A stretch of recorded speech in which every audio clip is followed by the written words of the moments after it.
Hi everyone, it's Crystal with Catching Up with Crystal. Welcome to my channel. This is a channel geared towards women of color. We will discuss travel. We will discuss life issues, what's going on in the world. We will discuss emotional, physical, and spiritual well-being. I am trying to grow my channel. As you can tell, it's a baby channel at this moment, but with your help, it will grow. I hope you enjoy the content. Please like and subscribe. Hit that bell notification so that you're aware when I post new content. And I hope you enjoy. So today I kind of wanted to talk about stress. Stress will kill you. Now we all say, girl, how you doing? Girl, I'm stressed. Or I'm stressed out, or I'm too blessed to be stressed, but you still stressed, and women tend to carry a lot of necessary and unnecessary stress, and we wear many hats, and these hats come with stress sometimes. We are the only parent in the household, so we are playing mama and daddy and the sole provider. That stress, the kids, maybe, acting up, that stress, your boss, knows, you're going through a lot. She don't care. He don't care. That stress, work stress. Your man causes stress. Your weight might cause you stress. Your health might cause you stress. Your finances can definitely cause you stress. There's so many things, your friends, your mama, your daddy, your sister, your brother. There's so many things in this world that can cause us stress. But let me tell you, stress can kill you. And I don't want to see nobody go out of here before their time. Stress can affect every organ in your body. Stress is not healthy for our bodies, in our physical bodies, our emotional well-being. Stress is just not a good thing. So I'm going to talk about 10 different ways stress can affect us in a negative way. And so you may see me look down. That's where my notes are. Like I said, this is a baby channel, so I'm getting my groove into things, but I have my little notes here. Okay, so one way that stress can affect our bodies is it can lead to heart disease. Okay. And included in heart disease is a heart attack. All right. So what happens when we get stressed out, and we all have felt this, is, you ever be stressed and your heart rate goes up, and you can kind of like feel that thing pounding in your chest, ba-boom, ba-boom, ba-boom, ba-boom, ba-boom. That's your heart rate being elevated. And as you know, your heart is a muscle. And what happens when you overwork anything, you will wear it out, and your heart's a muscle. Okay. And so increased stress leads to an increased heart rate, which can lead to the increased risk for a heart attack. Okay. And so one way we can try to calm that down a little bit is control the emotional triggers that cause stress in our life. So what I mean by that is, if you know that driving to work causes you stress in the morning, you're running late, and you get in your car and you're driving to work, and you got the crazy people and the road rage people and the new drivers and the 90-year-old lady driving, she's too short, she can't see, she's weaving in and out of traffic. All of that causes you stress. See if there's a way that you can change that situation. Can you carpool with somebody else and let them drive it for you? Can you catch the train and eliminate stress that way? Can you leave a little bit earlier in the morning so that, you encounter a different set of drivers? Because different people leave at different times. I find that the later I leave in the morning, the more congested it is. Rush hour is a mess. So whatever you can do to control that,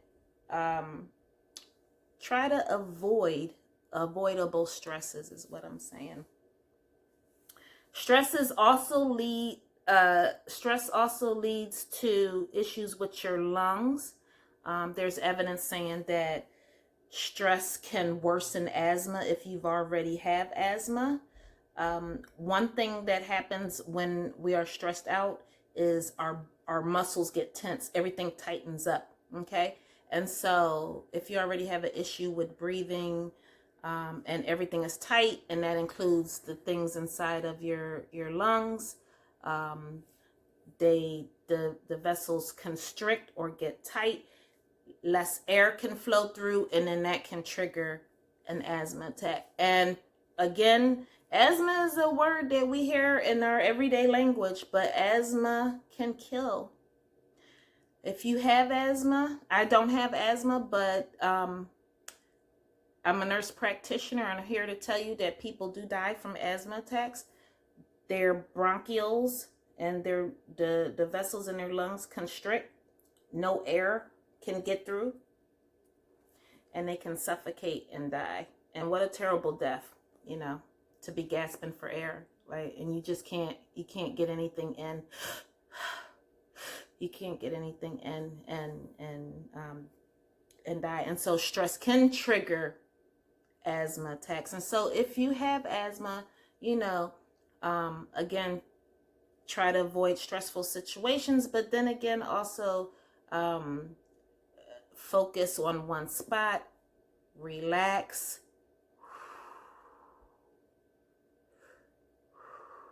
slow breaths, okay? And those slow breaths and breathing techniques will work for anybody. If you're stressed out, close your eyes or focus on one point in the room. Breathe in through your nose, out through your mouth. What will happen is your heart rate will slow and your breathing will get easier. Now, if you're in a full-fledged asthma attack, you better have that rescue inhaler. Okay, this is no time to be playing. If you can't breathe, you break out that rescue inhaler and do what you were advised to do. Another thing, we all know this. Raise your hand. Me, I am guilty. This is me, 110%. Stress is connected to obesity. I am a stress eater. When I get upset, I wish I was one of those girls. When I got upset, I dropped 20 pounds and be looking good, and everybody be like, girl, you look good. What you doing? Oh, my man cheated on me. Oh, that's the my man cheated on me diet, girl. Well, you look good. No, I am a stress eater. When I get upset, I'm like a burglar in my kitchen. I break in all the cabinets. I break in the cabinets. I break in the refrigerator. I break in the deep freezer. I break in the drawers, and I eat mindlessly. I am a stress eater. And I didn't know that about myself at one point in my life. And then one day, I remember I was going through something, and I was just eating. I wasn't hungry, but I was eating these cookies. And then I made the connection, that's what I do. I am a stress eater. So there is a correlation between stress. For some people, you don't even know you're doing it. But the other thing with stress is causes the release of a hormone called cortisol. And cortisol is also known as a stress hormone. So when you have a increase in your cortisol level, which is the stress hormone, there's a link between that and the increased amount of fat that's deposited in your body. So again, try to avoid situations that you can avoid. If you have a person in your life that causes you stress, oh my God, why are they still there? Why would you subject yourself to that? If being around, and I know you can't get rid of some people, like your mother might be stressful, your father, your sister, your husband, whatever. It's not that easy. Your job, it's not easy to get rid of those people, but avoid and pick your battles then, this is your life and this is your journey. Don't let somebody else be in the driver's seat. This is your road. This is your path. Okay? Diabetes. Diabetes, the sugar, like black people say, old black folks, the sugar. Yeah, diabetes. Diabetes can worsen because, or you can develop it because of stress. Now, again, diabetes is linked to obesity, and we already talked about obesity, but diabetes can worsen because of the unhealthy eating, the lack of activity, excessive drinking. And what happens is, so the sugar, as it's known by old black folks, is the correct medical term is called glucose. So when we eat mindlessly, it raises the glucose levels in our bloodstream. And so when you have a prolonged increased level of glucose in your blood consistently, it can, and your body's unable to lower it, maybe because there's an issue with the production of insulin in your body. And that's a whole nother thing, and I'm not going in all that because I'm not here to teach medical class or medical lessons at this point, but I'm just here to tell you that stress leads to increased eating with a lot of people, which leads to diabetes, which leads to heart disease. Okay, so there is a link. See how they're all connected so far? All right. So again, if you can, when you're feeling stressed out, go for a walk. Get out the kitchen. I'm telling you all of these things, and you're seeing me right now on my video looking like a chunky monkey, but I'm working on it. Okay. What I do sometimes is when I might feel a little stressed, I'll drink some flavored water. So that fills my gut, even though I'm not even hungry, but it satisfies me doing something with my mouth and my hands because I got something in my hand and I've got the flavor. So that can help. And so the next way that stress can affect your body is headaches. Oh my God, this is something all of us can relate to, right? Headaches. So have you ever had an encounter that was very stressful and you walked away and you had the worst headache, and this headache does not go away? Okay, I'm sorry. It does not go away, at least for me, with just an aspirin or Tylenol and Excedrin. Like, that's a stress headache, and sometimes it feels like there's a heartbeat. You feel that pressure in your head, and that's stress. And that is not healthy. And again, guess what's happening with the headaches? It's a constriction going on. Things are tight. Everything is tight, and it's causing a headache in your head. And again, let's just try to avoid situations that trigger headaches. Stressful people, stressful events, stressful life. Take off what you can off your plate. If you know your plate is full, take some of it off. You don't have to do everything all at once. Who says everything has to be accomplished now? It doesn't. Do what you can. And if you can't do it all, it's okay to ask for help. And that's part of the problem too, is that we don't ask for help as women of color. Women in general, we put our cape on. We don't have to do it all. If you could get somebody to do one task off of all the things that you have to do, that's one less thing you have to do, and it helps. Okay? Some of us are doing too much for our kids. All right? Your kid got a mustache. Go ahead and delegate some of that for that kid to do. And maybe that kid is causing some of the stress. I'm not here to tell nobody here how to parent their children. I don't know what the dynamics are in your household, but I have personal friends myself where their children, their children are their children only in the definition that they gave birth, but they are full-fledged adults. So, you got a grown man in your house and you working 2-3 jobs, and, he don't work no job, but you telling me as your friend how stressed out you were. That's a grown man. he should be out there. Number one, he should be on his own. Number two, he should be helping contribute to the household if he's going to stay in the house, because guess what? He's slowly killing you. Okay. All right. Depression and anxiety. Here's the thing. Depression and anxiety go hand in hand. Depression and anxiety are sisters and brothers. They're first cousins. You know, they're all of that. Grandmas and grandpas, they're all of that. If you have depression, I promise you, you have anxiety. They go together on some level. They go together. Okay. Okay. So there is a link between depression and anxiety. Okay. People who are always stressed out are at a higher risk of developing depression.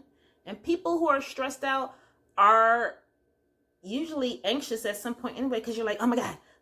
Like you're always there's something called fight or flight mode. And so when you're in fight and flight mode, your adrenaline is always pumping. So when you have a lot of stress in your life, you're always like, I got to get this done. I got to do this. I got to do that. What's next? You know, you're not thinking in the moment. You're thinking two things ahead of what you've got to do. So there is a direct correlation between depression when you have prolonged periods of stress. And why wouldn't you be stressed? Oh my God. Stress is a negative thing. So if you're in a negative situation continuously, would you not be depressed at some point? And the anxiety that goes with it because you didn't succeed in doing everything that needed to be done. You're only human. Give yourself permission to not be perfect. Okay? Now, I will say this is interesting. For those of you who have Alzheimer's in your family, and there is a link to increased stress, which can worsen and Alzheimer's, or it can speed up the development of Alzheimer's. So there's studies out there that says that stress can lead to the development of lesions on the brain and people who are already predisposed to Alzheimer's. And I hope I explained that right. But again, I'm not here to teach a medical class at the moment or any moment right now. That's not what this channel is about. It is about health and well-being, but it's also, I'm not here. And leave in the comments if I got too medical, because this is the first time I did a medical kind of like touch bases on something. And I'm trying to like make it for that everybody can understand on simpler terms. So if I got too fancy schmancy, let me know down in the comments. And so just as stress can increase your potential for developing Alzheimer's, if that's what your path is going to be, decreasing the amount of stress in your life can slow down the progression of the disease. Okay. Here's one that we all know. We all know this one. Stress accelerates the aging process. Okay? We know this. You ever see people with the frown lines here and the wrinkles here and the scowl here and the it just ages your skin. It ages it stress, and I'm keeping things simple. Stress accelerates the aging process, and let's just say that. And we all seen people, you know, and we look at them and you know, we say, how old are you? And they look every bit of, you know, 70, and they're like, oh, I'm 45, and you're like, woof. Oh. Okay, but anywho, stress will age you, you know, so eliminate that. You know, don't spend no money on a facelift and Botox. Get rid of stressful people and stressful things out of your life. Okay? Change your job. You know, there's other jobs out there that you know, could qualify for that will pay the same amount of money and less stress. Or, you know, sometimes it's not all about the money. You know, sometimes it's about peace of mind. You know, I took a pay cut from a job because I was miserable. I was making great money, but I was miserable every day. And I started to have anxiety, and I had every weekend off, but like on Saturday night, I'd be laying awake in bed, dreading going to work on Monday. Like, why am I even thinking about work on my day off? Because I had anxiety and I was miserable. It was a stressful situation and the money wasn't worth it at all. So I took a pay cut, and guess what? I was happier. It ain't always about the money. And the last thing I want to say is that stress can cause a premature death in you. You ready to die? I'm sure you got a lot of living to do. You got a lot of vacations you want to take, right? You got things to do. You got grandbabies coming. You ain't meet your dream man yet. You want to buy a house. Whatever it is you doing, whatever it is you got planned for yourself, listen, stress can take you out of here quicker than you could say, bye-bye. So take care of yourself. I hope you enjoyed this video. Life is what you make it, so make the most out of life. I am Crystal with Catching Up with Crystal. Please like and subscribe to my channel. Help me grow it. Hit that bell notification so you're aware when I post new videos. And I guess that's it. Y'all have a great day. Be safe. Remember what I said. Whatever you can remove off your plate, remove it off your plate. You are loved and you deserve better.